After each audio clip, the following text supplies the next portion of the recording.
España tuvo el mundo en sus manos.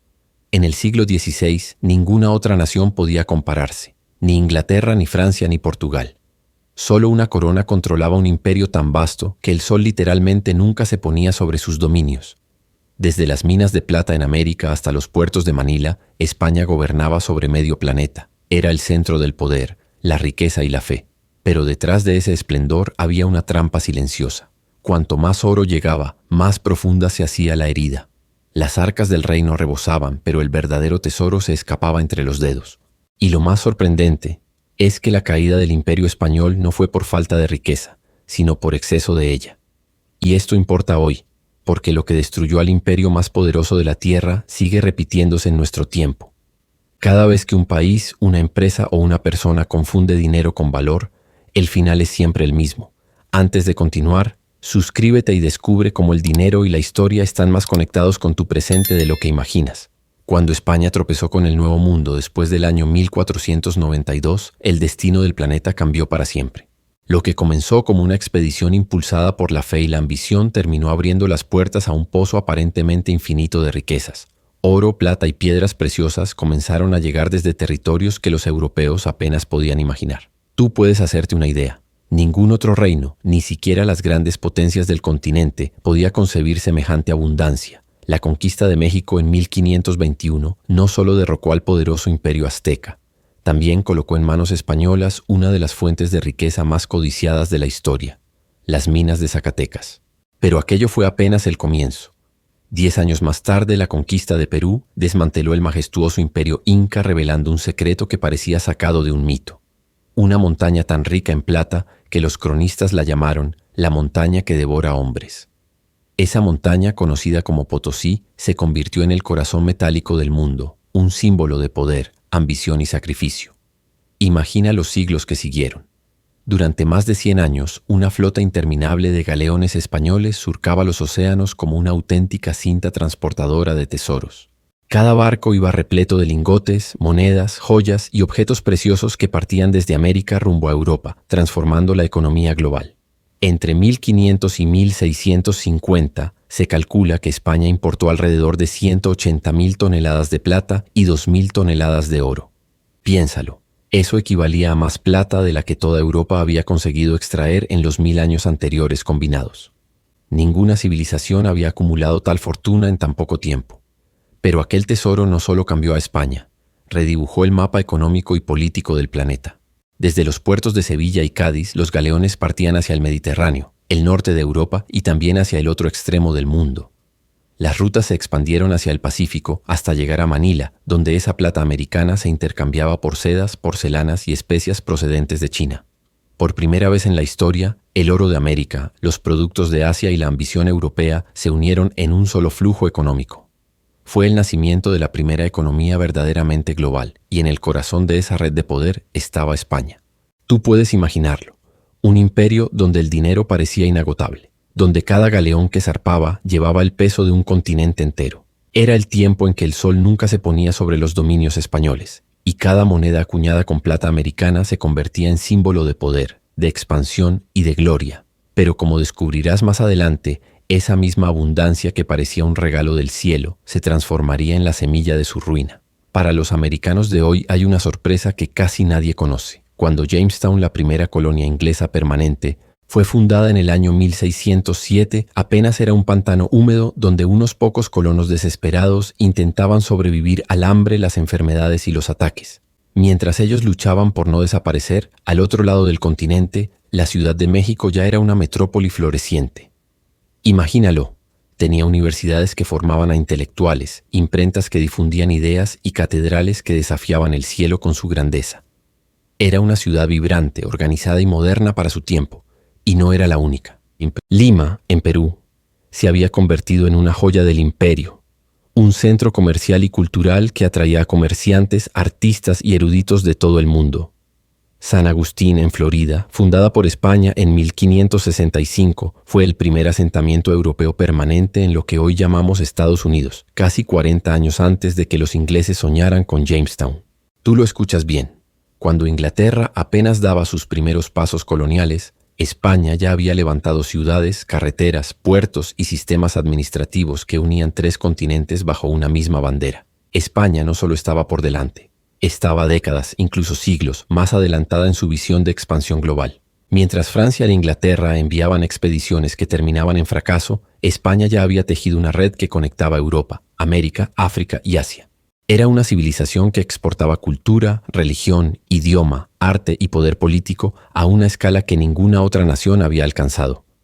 Desde las minas de Potosí hasta los palacios de Madrid, los galeones transportaban no solo metales preciosos, sino también el símbolo de una era en la que todo parecía posible. Pero aquí es donde la historia da un giro. Porque detrás de esa grandeza, el imperio más poderoso de la tierra escondía un vacío que nadie quiso ver. España creía que su riqueza era infinita, que el flujo constante de oro y plata garantizaba su dominio eterno. Sin embargo, confundió el tesoro con la verdadera riqueza. Y ahí radicó su error fatal. La plata era real, tangible, brillante, pero el modo en que fue utilizada convirtió esa fortaleza en debilidad. En lugar de invertir en industria, tecnología o educación, gran parte del tesoro se desvaneció en guerras, lujos y deudas. Los metales preciosos que inundaban el imperio se transformaron en una ilusión de prosperidad. España parecía más rica que nunca, pero su economía se volvía cada vez más dependiente del dinero que llegaba de América. Era como un gigante con pies de barro, brillante por fuera, frágil por dentro. Y ese error no solo cambió el destino de España, cambió el curso de la historia mundial. Porque mientras el oro español se fundía en manos de banqueros extranjeros, otras naciones observaban, aprendían y se preparaban para tomar el lugar que el imperio dejaba vacante. Tú estás a punto de descubrir cómo la obsesión por el metal más codiciado del mundo terminó devorando al propio imperio que lo poseía. Los precios en España comenzaron a subir de una forma que nadie había visto antes. Entre los años 1500 y 1600, la inflación se desató como una tormenta que nadie supo controlar. Y en solo un siglo los precios se cuadruplicaron. Imagina eso. Lo que antes costaba una moneda, ahora requería 4. Era una época en la que los españoles comunes, los que trabajaban la tierra, los artesanos, los soldados y los sirvientes, veían como cada día les alcanzaba para menos.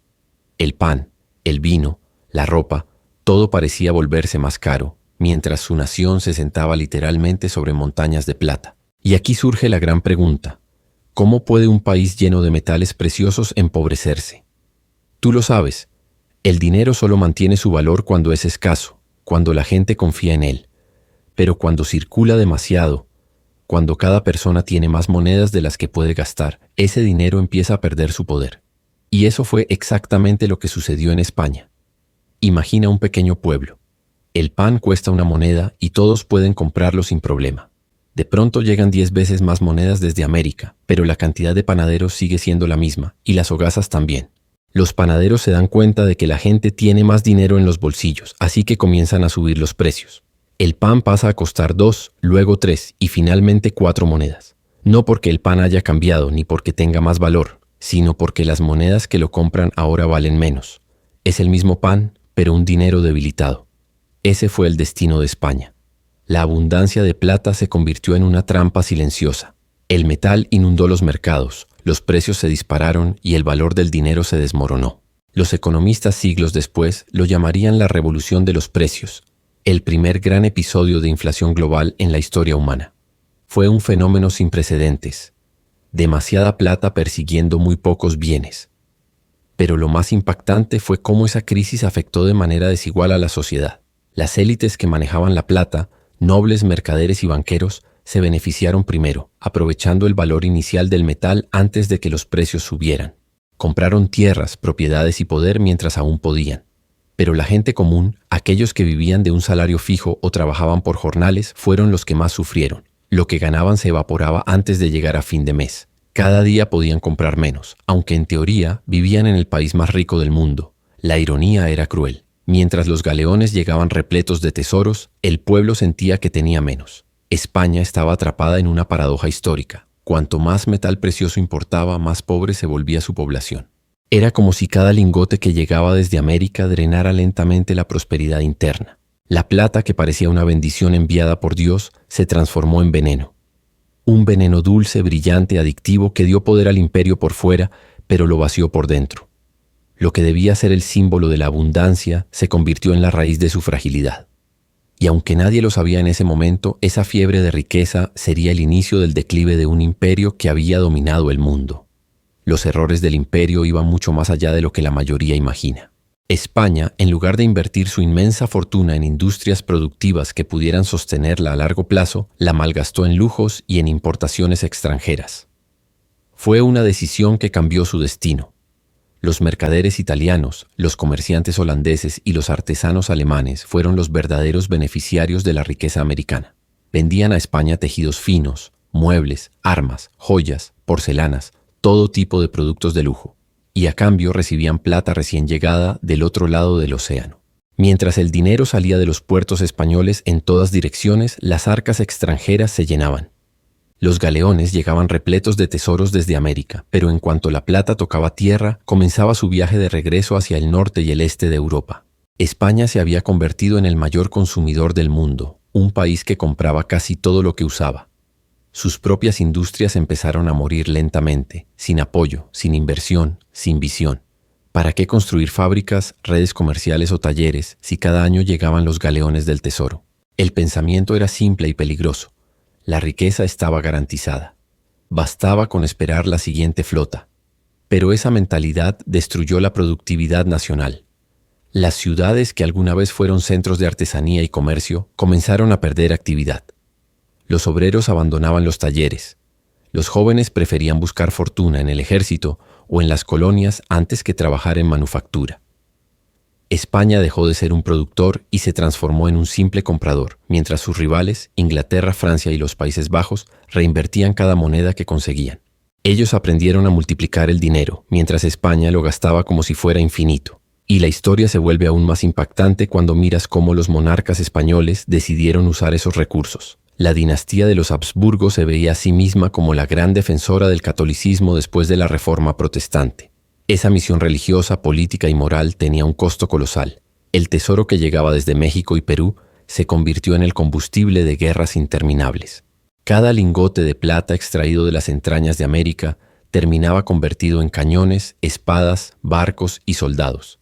España financió campañas contra los turcos en el Mediterráneo, sostuvo ejércitos enteros para sofocar la revuelta de los Países Bajos y se enredó en las sangrientas guerras de religión francesas. El oro del Nuevo Mundo pagó el precio de las cruzadas modernas de Europa, y cuando el continente parecía agotado, el rey decidió lanzarse a una empresa aún más audaz, la Guerra de los 30 años. Un conflicto devastador que arrasó aldeas, ciudades y reinos enteros, enfrentando a los estados católicos y protestantes en una batalla que duró 3 décadas completas. Fue una guerra que drenó la economía europea y que convirtió el sueño imperial en una pesadilla financiera.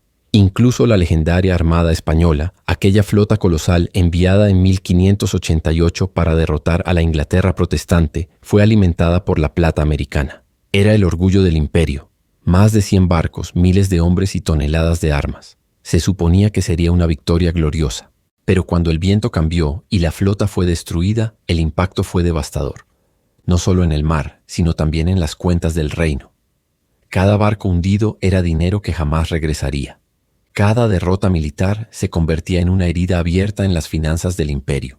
Y lo más irónico de todo es que mientras España gastaba fortunas para defender la fe y la corona a las naciones que financiaban sus guerras desde las sombras, banqueros genoveses, prestamistas alemanes, casas financieras del norte, se enriquecían cada vez más. Ellos cobraban intereses, controlaban el flujo de crédito y decidían cuándo el imperio podía respirar o cuándo debía arrodillarse. España tenía el oro, pero otros tenían el poder.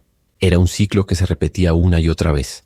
La plata cruzaba el Atlántico, financiaba guerras, pagaba intereses y terminaba en manos extranjeras. Lo que debía ser una fuente eterna de prosperidad se convirtió en una máquina de endeudamiento. Y lo que empezó como un imperio brillante, impulsado por la fe y la riqueza, comenzaba a mostrar grietas profundas que pronto serían imposibles de ocultar.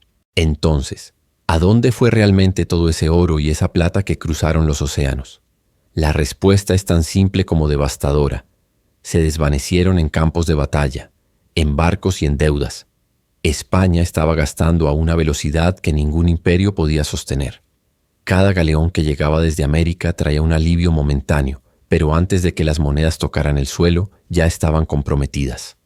porque la corona no solo gastaba lo que tenía, sino también lo que esperaba recibir.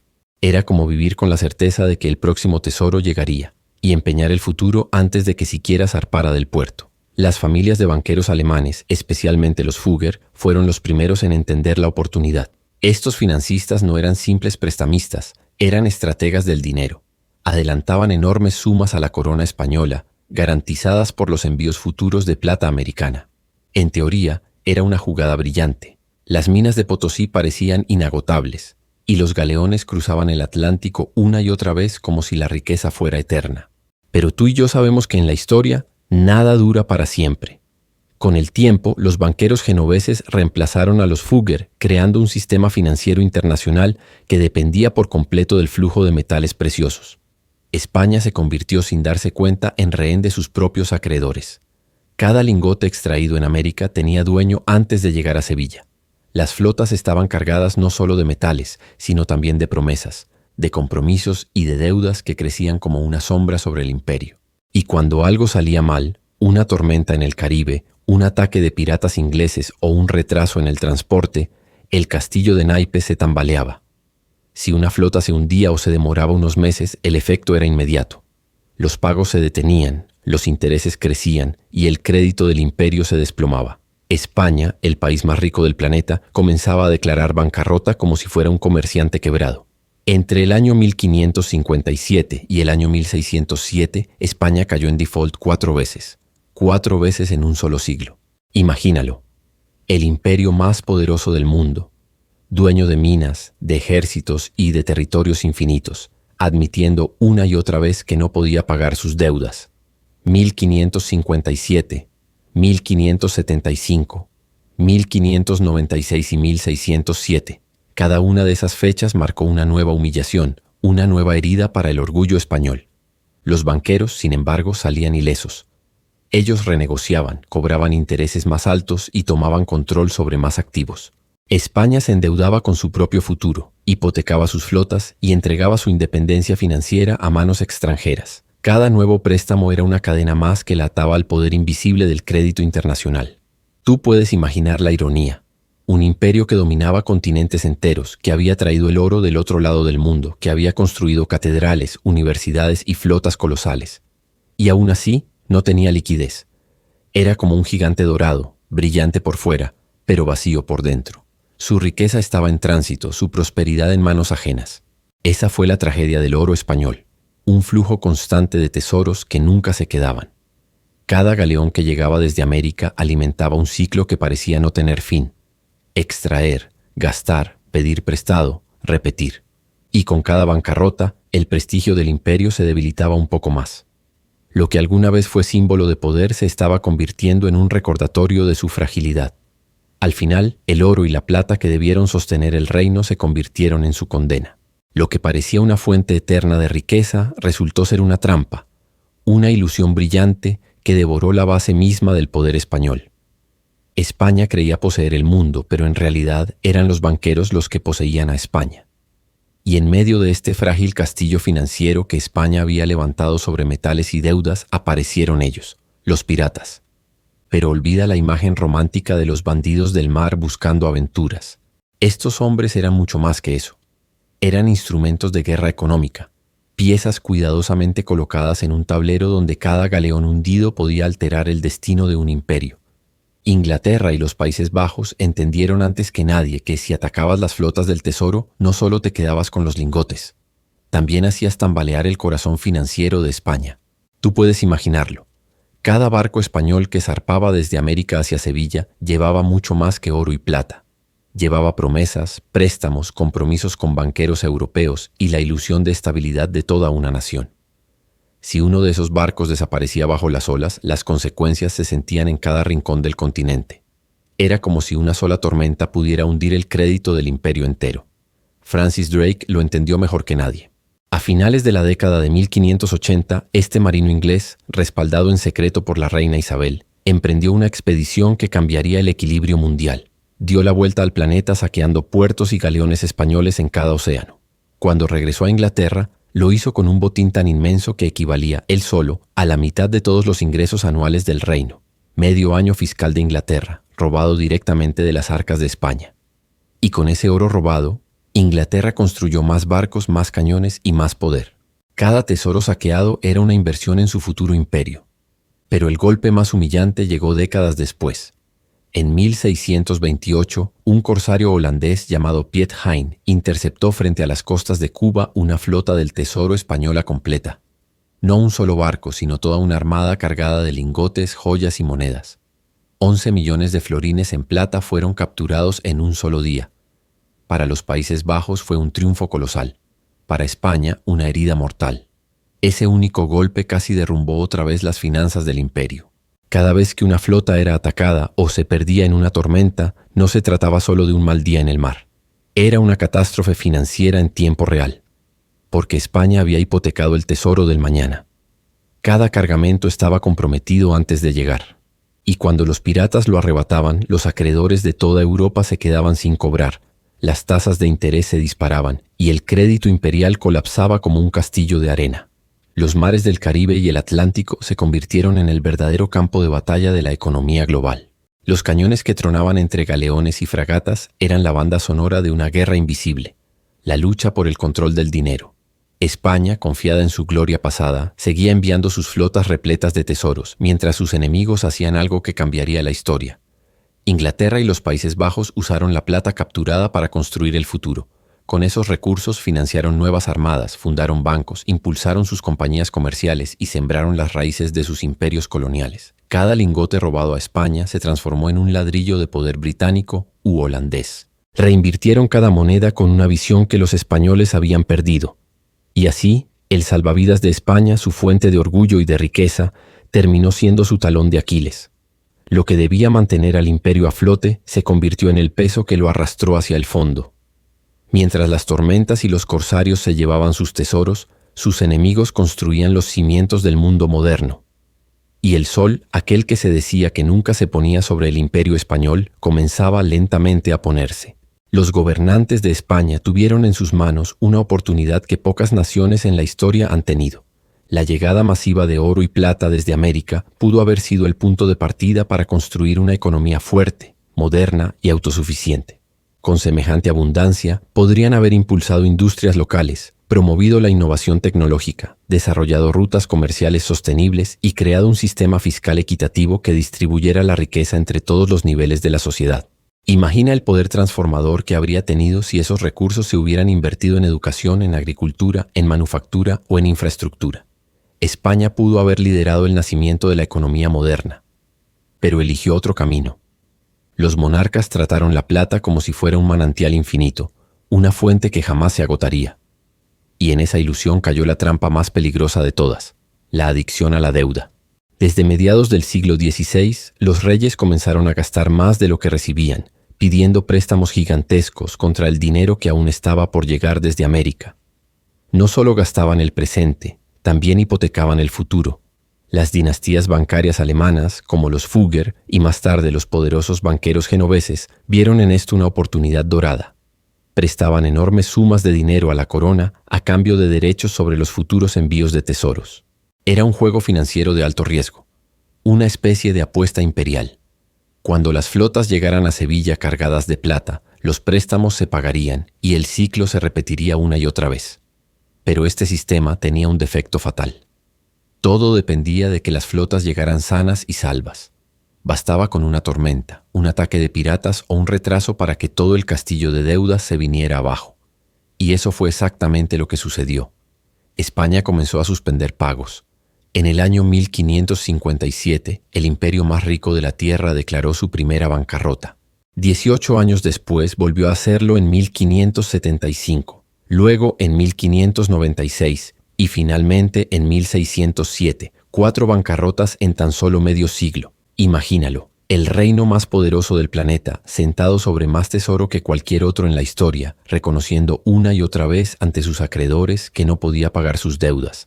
Cada declaración de bancarrota era un golpe a su prestigio, un recordatorio de que el brillo del oro no siempre representa verdadera riqueza. Gran parte de este desastre financiero se explica por la guerra. Los monarcas Habsburgo no se veían solo como reyes, sino como guardianes de la fe católica. Se consideraban los defensores de la ortodoxia en una Europa que ardía tras la reforma protestante. Esa misión espiritual tenía un precio colosal. El dinero del Nuevo Mundo se gastaba a una velocidad vertiginosa en campañas militares que devoraban el tesoro imperial. Las flotas del tesoro financiaron combates contra el Imperio Otomano en el Mediterráneo, la represión sangrienta de la revuelta de los Países Bajos y las interminables confrontaciones con la Inglaterra protestante. Solo la construcción y despliegue de la legendaria Armada Española en 1588 costó millones de ducados, una suma equivalente a miles de millones en la actualidad. Fue una empresa titánica, alimentada por la plata americana y el orgullo imperial. Pero cuando aquella armada colosal fue derrotada por las tormentas y los cañones ingleses, el golpe fue mucho más que militar. Fue una sacudida financiera que paralizó la economía del imperio. Aún así, las guerras continuaron. España se adentró en la Guerra de los 30 años, un conflicto que consumió Europa desde 1618 hasta 1648. Aquella guerra interminable devoró el tesoro español a un ritmo que parecía imposible de sostener. Cada mes, nuevas remesas de plata eran enviadas para pagar ejércitos, armas y provisiones. El imperio se desangraba económicamente mientras sus enemigos se fortalecían. Y aquí aparece la ironía más cruel de todas. El dinero que tanto esfuerzo costaba extraer de América rara vez se quedaba en España. Pasaba por sus manos como agua a través de un colador. Los constructores navales italianos, los mercaderes flamencos y los banqueros alemanes eran los que realmente se beneficiaban. Ellos fabricaban los barcos, vendían las armas y cobraban los intereses. Las monedas españolas apenas hacían escala antes de salir nuevamente del país. España consumía, otros producían. Cada nueva flota que llegaba a Sevilla llenaba los bolsillos de los acreedores extranjeros, mientras vaciaba las fábricas y talleres locales. Las industrias domésticas se paralizaron, incapaces de competir con los productos importados. Y la corona, cada vez más atrapada en ese círculo de dependencia, renunció a desarrollar una economía interna sólida. El imperio que había conquistado el mundo con espada y cruz terminó atrapado en su propia red financiera, una red tejida con oro, plata y deudas. España creyó que el flujo eterno de metales preciosos bastaría para sostener su grandeza, pero con cada galeón que llegaba, el imperio se hacía un poco más frágil. La abundancia que parecía una bendición se transformó en su condena. Luego vinieron los piratas. Aquellos hombres que el mundo recuerda por sus banderas negras y sus cañones humeantes fueron mucho más que simples ladrones del mar. En realidad se convirtieron en una de las herramientas más efectivas de la guerra económica del siglo XVII. Las flotas del tesoro, que eran el verdadero corazón del sistema español, se transformaron en el blanco más codiciado de todos los océanos. Imagina esos convoyes colosales, decenas de galeones pesados cargados con miles de lingotes de plata que zarpaban desde Veracruz o desde La Habana, con rumbo a los puertos de Sevilla. Cada viaje equivalía a una transfusión vital para el imperio. Esas flotas transportaban lo que, en términos modernos, podríamos llamar los cheques de pago de toda una nación. Perder uno solo de esos convoyes no era un incidente menor. Era una tragedia financiera con repercusiones continentales. En el año 1628, el corsario holandés Piet Hein protagonizó uno de los golpes más audaces de la historia marítima. Frente a las costas de Cuba, interceptó una flota del tesoro completa. No una o dos naves, sino toda la flota, con un valor estimado en más de 11 millones de florines en plata. Esa captura fue un terremoto financiero. España perdió en un instante el crédito que sostenía sus préstamos y con ello la confianza de los banqueros europeos. La economía imperial tembló, porque cada lingote perdido representaba miles de salarios, ejércitos sin pagar y deudas imposibles de cubrir. Y los ataques no vinieron solo del norte de Europa. En las aguas del Atlántico, corsarios ingleses como Francis Drake y John Hawkins fueron los protagonistas de una nueva era de saqueos patrocinados por el Estado. Eran piratas con licencia real.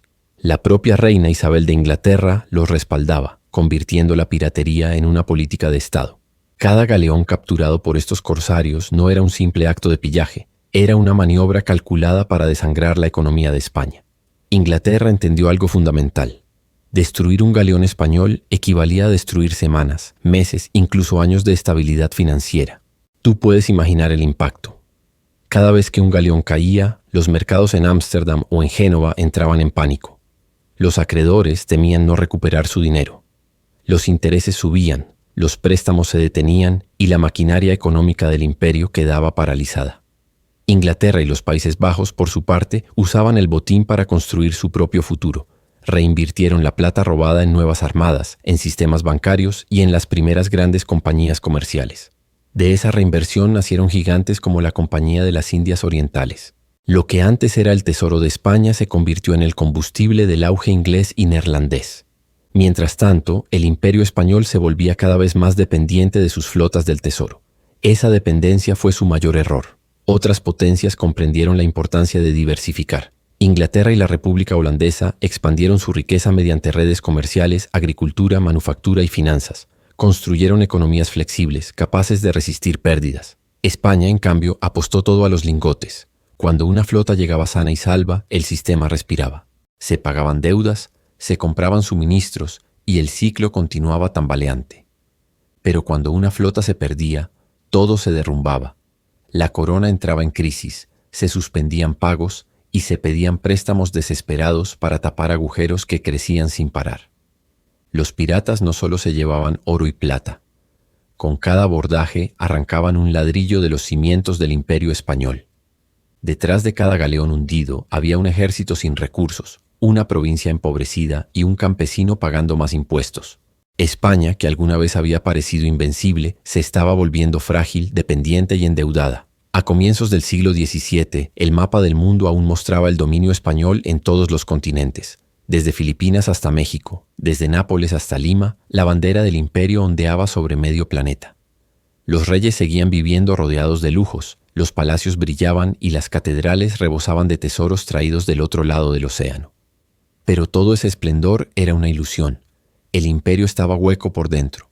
La inflación había devorado la prosperidad doméstica. Los precios subían cada año mientras los salarios quedaban estancados. Los impuestos aumentaban para financiar guerras que nunca terminaban, y el pueblo cargaba con el peso de las decisiones de los reyes. Los agricultores veían cómo sus cosechas valían menos, los artesanos perdían sus talleres y las ciudades comenzaban a sentir el declive. La deuda había encadenado a la corona a los banqueros extranjeros. Cada flota que llegaba a Sevilla traía dinero que ya estaba prometido antes de tocar puerto. Los constructores navales italianos, los comerciantes flamencos y los financieros genoveses se enriquecían, mientras España seguía hundiéndose en su propio exceso. La piratería, la inflación y las guerras habían convertido el mayor activo del imperio en su punto más débil.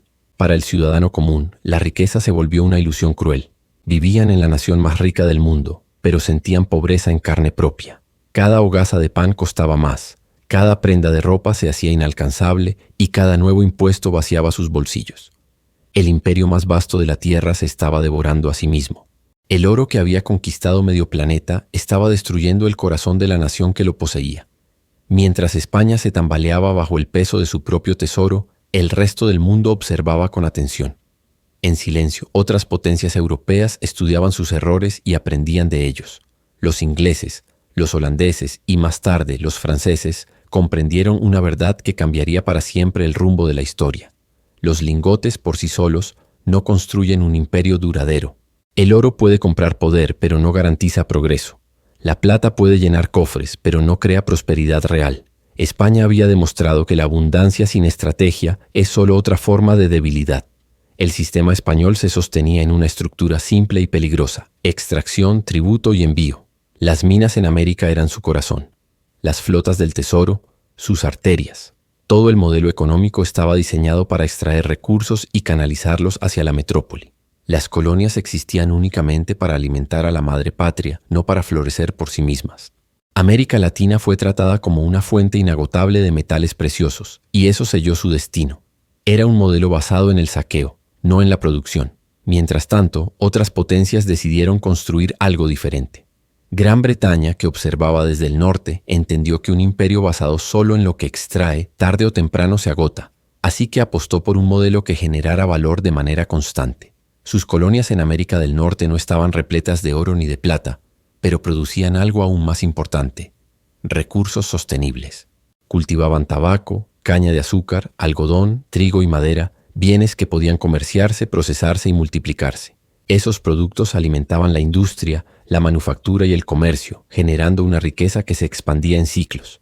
Tú puedes ver la diferencia. Mientras España esperaba los galeones con su tesoro, Gran Bretaña construía sistemas que generaban riqueza día tras día.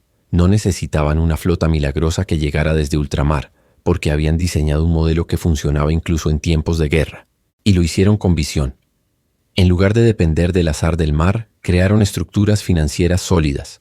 Fundaron la Compañía de las Indias Orientales, una organización tan poderosa que se convirtió en un estado dentro del estado.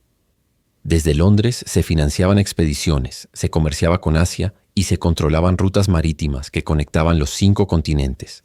Al mismo tiempo, los holandeses, maestros del comercio y la logística, estaban levantando una revolución silenciosa.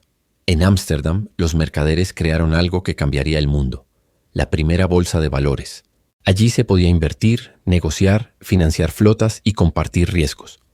Era el nacimiento del capitalismo moderno.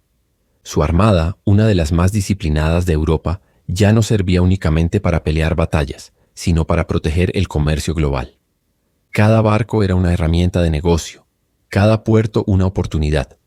Los Países Bajos se convirtieron en el centro financiero del planeta y todo comenzó observando el fracaso español. Mientras España se vaciaba, ellos se fortalecían.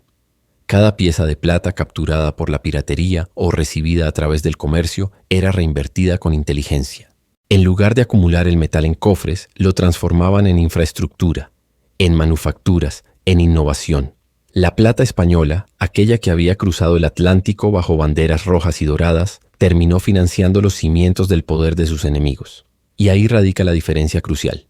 España medía su grandeza por el peso del tesoro acumulado, mientras Inglaterra y los Países Bajos la medían por la solidez de sus sistemas. Uno de esos modelos era finito, dependiente del azar, de las tormentas y de las flotas. El otro era autorreplicable, basado en instituciones, comercio y crédito. España dependía del pasado.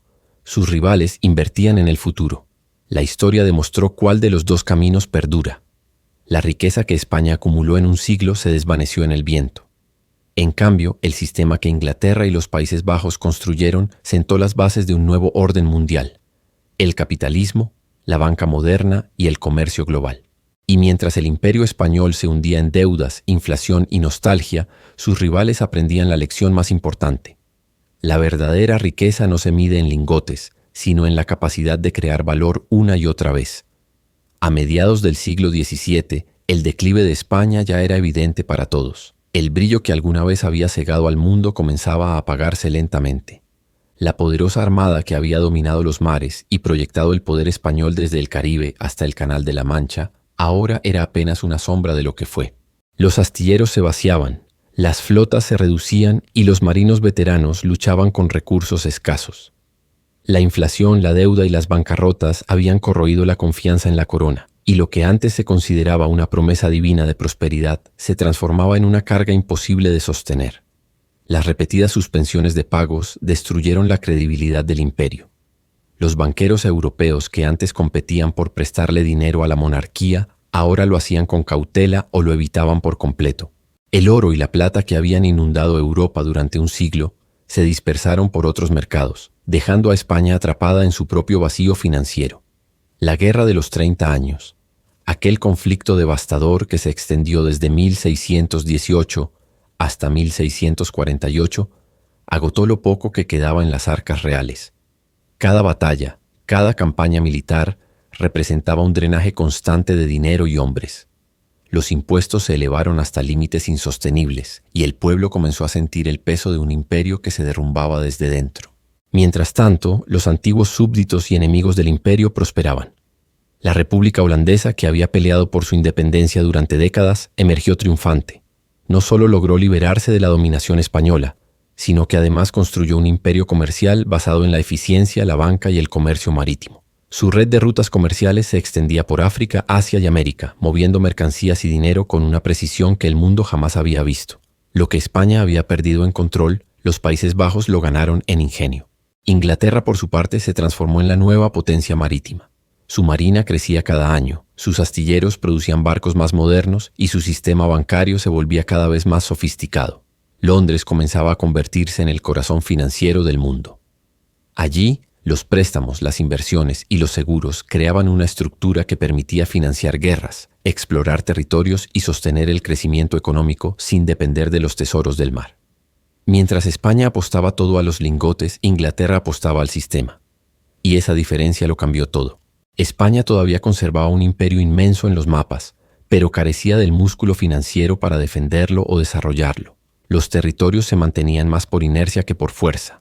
Las colonias americanas enviaban recursos, pero el flujo ya no bastaba para sostener las deudas ni los ejércitos. Las ciudades europeas que antes temblaban ante el poder español ahora lo veían como un gigante cansado, un coloso desangrado por sus propios errores. Lo que había sido el terror de Europa en el siglo XVI se convirtió para el siglo XVIII en una sombra de su pasado glorioso. Pero más allá de los reyes, las guerras o los metales preciosos, la historia de la caída de España revela una verdad universal. Una lección que sigue repitiéndose a lo largo del tiempo, incluso en nuestros días. La caída del imperio no fue solo consecuencia de las armas o la política, sino del espejismo más peligroso de todos, la ilusión de la riqueza. Cuando una nación, una empresa o incluso una persona recibe una inundación repentina de dinero, ya sea de minas, crédito o en tiempos modernos, de la creación infinita de billetes, surge siempre la misma tentación: gastarlo sin medida, endeudarse pensando que el flujo nunca se detendrá, creer que la abundancia es infinita. España cayó en esa trampa, y con ella arrastró su gloria, su poder y su estabilidad. La verdadera lección está en entender que la riqueza sin disciplina es una maldición disfrazada de fortuna. Sin inversión en productividad real, sin educación, sin innovación, sin crear sistemas que generen valor, el dinero se convierte en un veneno silencioso. Se filtra por las grietas de la sociedad y corroe sus cimientos. Es el fuego que consume desde dentro mientras todo parece brillar por fuera. Tú puedes verlo en la historia, una y otra vez. Imperios, corporaciones y hasta gobiernos modernos repiten el mismo patrón. Llegan las épocas de abundancia y con ellas la arrogancia, el exceso y la negación del peligro. Pero la riqueza verdadera no se mide por el oro acumulado, sino por lo que se construye con él. España tuvo el mundo en sus manos, pero confundió el tesoro con la prosperidad. Y cuando el oro se agotó, lo que quedó fue el eco vacío de su propia grandeza. Los campesinos españoles lo entendieron mucho antes que los economistas. Ellos fueron testigos directos de la paradoja que hundió a su propio imperio. Veían cómo la plata llegaba a raudales a Sevilla, cómo los galeones descargaban montañas de lingotes que brillaban bajo el sol, y sin embargo, el pan en el mercado costaba cada día un poco más. La riqueza pasaba frente a sus ojos, pero nunca llegaba a sus manos. Lo que parecía abundancia para la corona era miseria para el pueblo. El dinero fluía, pero el bienestar se evaporaba. Las monedas se multiplicaban, pero su valor se desvanecía. Era una riqueza que brillaba desde lejos, pero que se deshacía al tocarla. Tú puedes imaginar la frustración de aquellos campesinos. Trabajaban más, pero compraban menos. Sus jornales valían menos con cada año que pasaba. Mientras los nobles celebraban las llegadas de los tesoros del Nuevo Mundo, la gente común solo veía cómo los precios del pan, del aceite y de la ropa se disparaban fuera de su alcance. Era una economía inflada por una ilusión. La idea de que tener más dinero equivalía a tener más poder. Si avanzamos varios siglos hacia adelante, verás que esa historia te suena familiar. Hoy, millones de personas en todo el mundo viven algo parecido. Los ahorradores ven cómo la inflación devora lentamente sus salarios y su poder adquisitivo, mientras los gobiernos repiten que la economía está fuerte, que el sistema es sólido. Los mecanismos son distintos, los términos son modernos, pero el dolor es el mismo. Cuando el dinero pierde su valor, lo primero que se quiebra es la confianza, y sin confianza, toda economía se tambalea. Los ataques piratas del siglo XVII también encuentran un eco en el presente. Las flotas del Tesoro de España eran vulnerables porque concentraban su riqueza en pocos cargamentos colosales. Cada galeón era un símbolo de poder, pero también una bomba de tiempo. Bastaba con perder una flota para que el crédito del imperio colapsara. Hoy, las economías hacen algo parecido, pero en otro lenguaje. En lugar de galeones, tenemos bancos gigantescos, instituciones financieras que concentran tanto dinero que si una cae, arrastra consigo al sistema entero. Se les llama demasiado grandes para quebrar, y esa frase encierra el mismo riesgo que hundió a España. Tú lo has visto, cuando un banco colapsa, cuando un mercado de deuda se tambalea o cuando una burbuja estalla, el efecto es inmediato. El miedo se propaga como una tormenta. La gente corre a retirar su dinero, los gobiernos improvisan rescates y la confianza, ese tesoro invisible que sostiene todo, comienza a desvanecerse. Es el mismo patrón con un nuevo disfraz. Lo que antes eran galeones hundidos frente a las costas de Cuba, hoy son bancos que se derrumban en los centros financieros del mundo. La captura de Piet Hein en el año 1628, cuando arrebató a España más de 11 millones de florines, fue para su tiempo lo que un colapso financiero representa hoy. Un solo evento capaz de exponer la fragilidad del sistema entero. La lección es tan brutal como clara. El tesoro no es riqueza, la plata no es seguridad, y tener más dinero no garantiza estabilidad. La verdadera riqueza proviene de algo mucho más profundo, sistemas que producen valor de manera constante, instituciones que perduran, sociedades que invierten en productividad, conocimiento y trabajo real. Lo que da fuerza a una nación no es cuánto dinero imprime o extrae, sino qué hace con él. España se llevó a la bancarrota a sí misma porque confundió el brillo con la solidez. Pensó que poseer la mitad del mundo y acumular montañas de plata significaba tener poder eterno. Pero en realidad lo que había construido era una estructura hueca, sostenida por deudas y apariencias. El oro y la plata no pudieron comprarle el futuro porque lo había hipotecado mucho antes. Sus rivales, en cambio, entendieron el juego más profundo. Crearon sistemas que generaban valor, bancos que reinvertían, empresas que producían y con ello heredaron el futuro. Y aquí es donde la historia se vuelve una advertencia. Puede que los siglos cambien, que las monedas se transformen y los bancos digitales reemplacen a los galeones, pero los ritmos de la historia siguen siendo los mismos. Cada vez que una sociedad confunde el dinero con la riqueza, cada vez que se obsesiona con imprimir, gastar y endeudarse sin construir valor real, se aproxima al mismo destino. El imperio más rico del mundo colapsó no por falta de tesoros, sino por exceso de confianza. Creyó que su poder era eterno y olvidó que el dinero sin propósito se convierte en polvo. Hoy, la pregunta no es si la historia se repetirá, sino si estamos dispuestos a reconocer su advertencia a tiempo, porque cada civilización que ignora las lecciones del pasado termina repitiéndolas, solo que con nuevas palabras y los mismos errores. Y así, cuando miras hacia atrás, comprendes que la historia de España no fue solo la de un imperio que cayó, sino la de una lección que sigue resonando hasta hoy. Porque cada civilización, cada economía y cada individuo, tarde o temprano, enfrenta la misma tentación: confundir el brillo del dinero con la fortaleza verdadera. La historia demuestra que ninguna cantidad de oro, plata o crédito puede sustituir la disciplina, la visión y la construcción de valor real. El Imperio Español tuvo todo lo que el mundo podía ofrecerle: territorios inmensos, riquezas infinitas y poder absoluto. Pero le faltó lo más importante: entender que la riqueza sin propósito es como un barco sin timón, destinado a perderse en su propio exceso.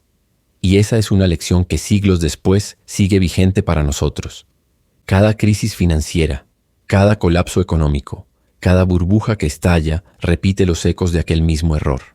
Los nombres cambian, los símbolos cambian, pero la raíz es la misma: el ser humano creyendo que puede crear prosperidad sin construir fundamentos sólidos. La historia no castiga, enseña, y quienes escuchan sus advertencias heredan el futuro. Si este video te hizo reflexionar, si te ayudó a mirar la historia con una nueva perspectiva, te invito a ser parte de esta comunidad. Suscríbete al canal, activa la campana de notificaciones y comparte este video con alguien que valore entender cómo el pasado revela los secretos del presente. Gracias por llegar hasta aquí, por dedicar tu tiempo a aprender, cuestionar y mirar más allá de la superficie. Nos vemos en el próximo episodio, donde seguiremos explorando los enigmas económicos, las lecciones ocultas y los patrones que siguen moldeando el mundo en el que vivimos.